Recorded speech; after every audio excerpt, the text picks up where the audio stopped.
In Robert Frost's poem After Apple Picking, the speaker reflects on the day's labor in a rural New England apple orchard, drifting between wakefulness and sleep while haunted by lingering anxieties about unfinished work.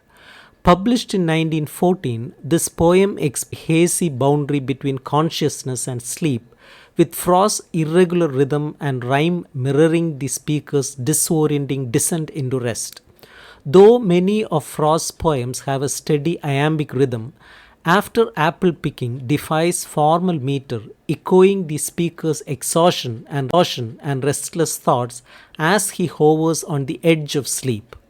The speaker begins by recounting details of the day: a ladder left leaning in the orchard, an empty barrel by its side, and a few apples still hanging on the trees. Though finished with apple picking for the day, the speaker is unable to mentally let go, still smelling apples in the air and feeling the ache in his foot from standing on the ladder. Fatigue fills his body and mind, yet a sense of unease remains, as if something is left incomplete. As he drifts closer to sleep, his thoughts, with the poem's shift in tense adding to the sense of disorientation. The speaker recalls an odd moment from earlier in the day when he looked through a piece of ice at the frosty grass. The image seems strange and he cannot shake its surreal quality, though it has melted away. This moment foreshadows the winter sleep he longs for, a deep and dreamless hibernation that contrasts with the restless, uneasy state of human sleep. But his thoughts circle back to the orchard as if his mind is still entangled in the day's work. Memories of the apples themselves intrude thoughts. He envisions magnified apples with every fleck of russet showing clear, appearing and disappearing as he imagines his dreams will show them.